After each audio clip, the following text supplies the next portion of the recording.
یہ وہ ہستیاں ہیں جو ہیں نیک پر اللہ کے دربار میں عاجزی سے پیش ہوتے. رات کا وقت ہے، کعبہ شریف کا طواف کیا جا رہا ہے.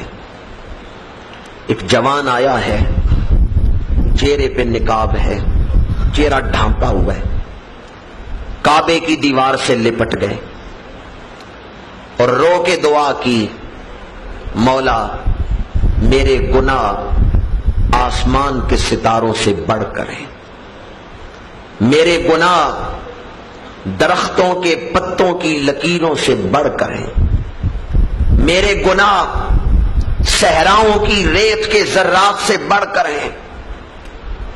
پروردگار میرے گناہ بے شمار ہیں پر تیری رحمت سے زیادہ نہیں، تیری رحمت کا کوئی اندازہ اور کنارہ نہیں.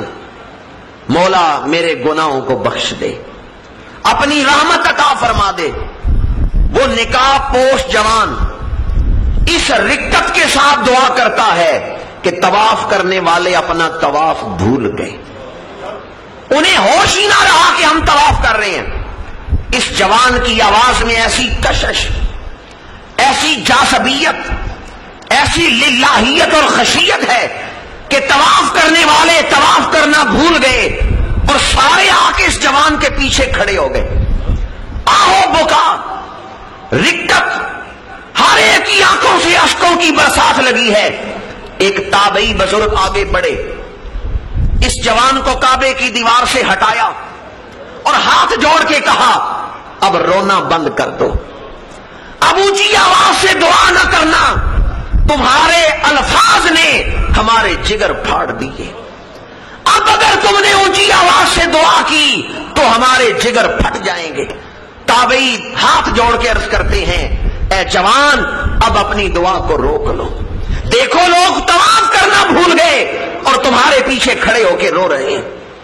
ذرا اپنے چہرے سے نقاب ہٹا کے دکھاؤ تو صحیح تم کون ہو جو اتنے رو رہے ہو، اور بتاؤ تو صحیح کون کون سے گناہ کیے ہیں جو اس قدر رو رو کے دعا کر رہے ہو.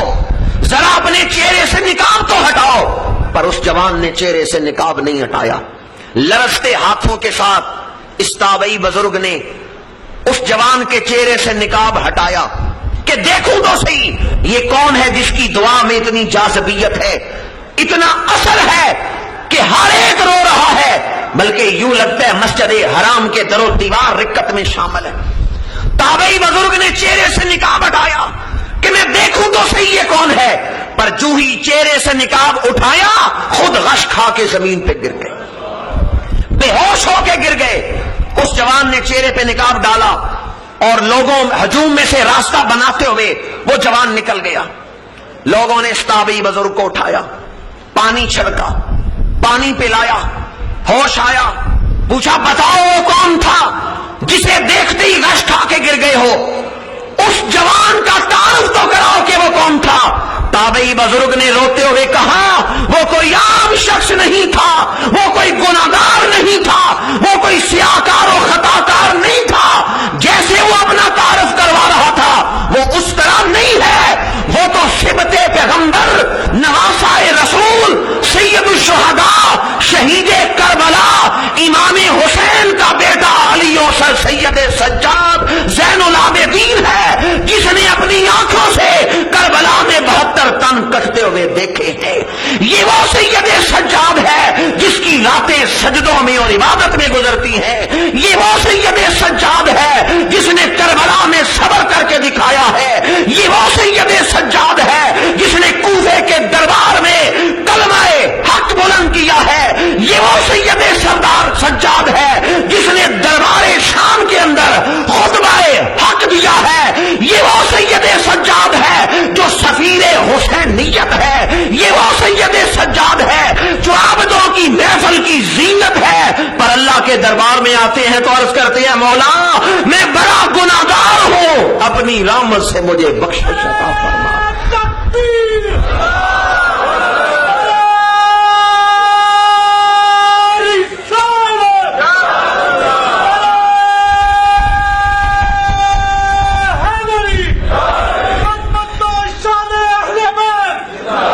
اللہ کو وہ بندے بڑے پسند ہیں جو ہیں نیک پر آتے گناہگاروں کی طرح ہیں۔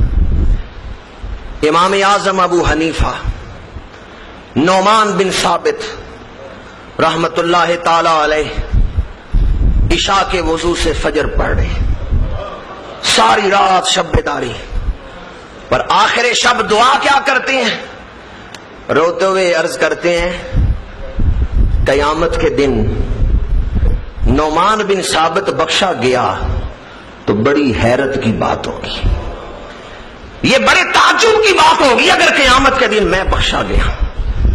عبادت دیکھیں، خدمت دین دیکھیں، جن کے پیچھے چلنے والوں میں داتا گنج بخش علی حجویری، یہ مقلد ہیں، تقلید کرتے ہیں امام اعظم ابو حنیفہ کی، جن کے پیچھے چلنے والوں میں خواجہ خواجگاں خواجہ معین الدین چشتی اجمیری، جن کے پیچھے چلنے والوں میں سیدنا مجدد الفسانی، جن کی تقلید کرنے والوں میں بڑے بڑے صوفیاء، مشائخ اولیاء، جنہوں نے ایک نگاہ سے لاکھوں کو کلمہ پڑھایا، وہ امام اعظم ابو حنیفہ کی تقلید کرنے والے۔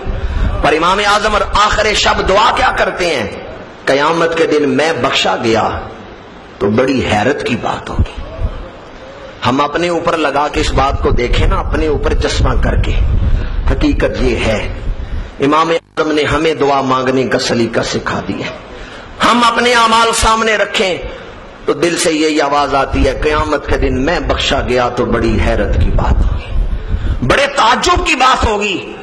مولا تیری رحمت پہ لوگوں کو یقین آ جائے اگر میں بخشا گیا، تو بڑی رحمت کرنے والا ہے، اس کا اظہار ہو جائے گا اگر میں بخشا گیا۔ یہ عاجزی وہ کر رہے ہیں جو امت کے لیے نمونہ ہے۔ اور آج ہماری حالت کیا ہے؟ حالتیں کمزور ہیں، ذوق عبادت نہیں، جو عبادت ہے وہ بھی ناقص ہے، اور پھر اللہ کے دربار میں کھڑے ہوتے ہیں تو غرور و تکبر کے ساتھ۔